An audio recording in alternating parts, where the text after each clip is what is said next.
Wicked, aka how is this so fucking topical? The synopsis.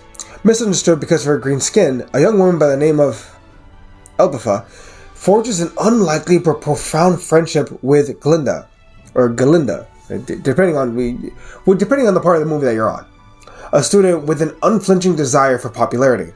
Following an encounter with the Wizard of Oz, the relationship soon reaches a crossroads as their lives begin to take very different paths. Now, have you ever heard the saying, every great villain thinks that they're the hero in this story? Well, that is certainly true.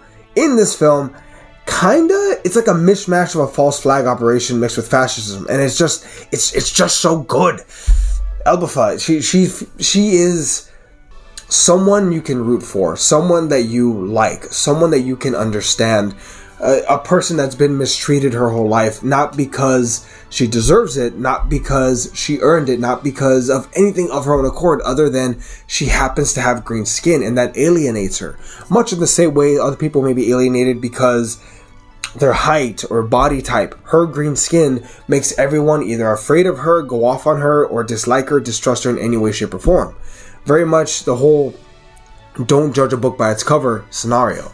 And you cannot help but like her and cheer for her. Someone who's been mistreated, but someone who still has the courage. I remember there is one part in the film where she says, I want to say it was Glinda that says, someone says, she doesn't care what other people think of her. When someone else says, no, she only wants you to think that. Meaning she has such thick skin, she's willing and prepared to go through any hardship.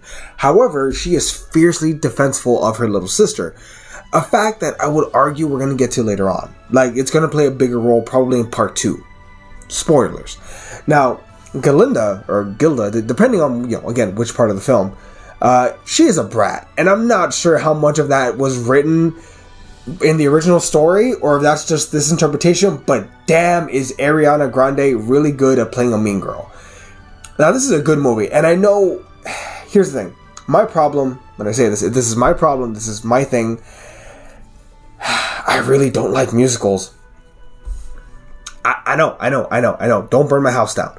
Look, I'm just not a very musical guy. I mean, I listen to a crap ton of music, but I don't typically love musical numbers and dancing in my movies. Yet, there are exceptions. I liked Wonka, I liked Sweeney Todd, and I completely hated Joker 2 Symphony of Failure. It's why I didn't watch Mean Girls earlier this year. It's a musical, and I don't typically like that. However, I heard too many good things about this movie, so I decided to jump in and give it a chance. And I'll say this right from the start. This movie definitely, if nothing else, has style.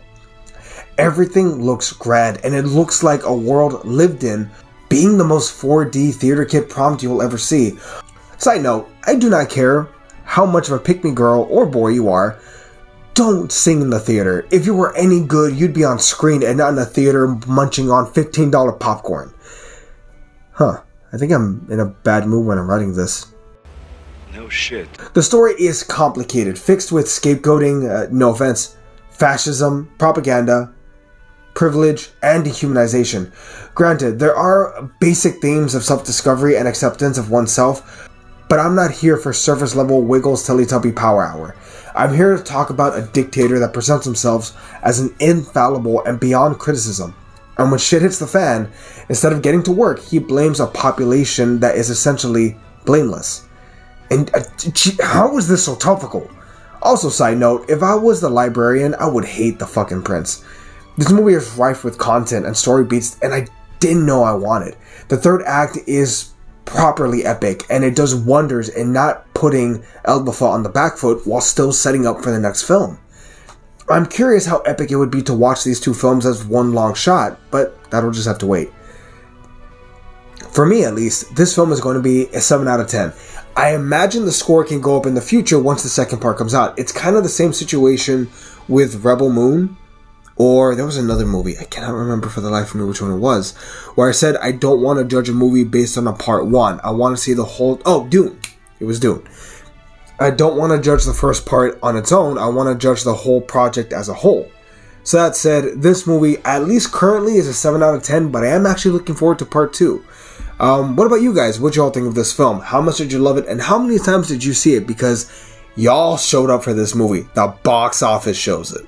That said, yeah, we'll catch y'all next time We'll see everybody.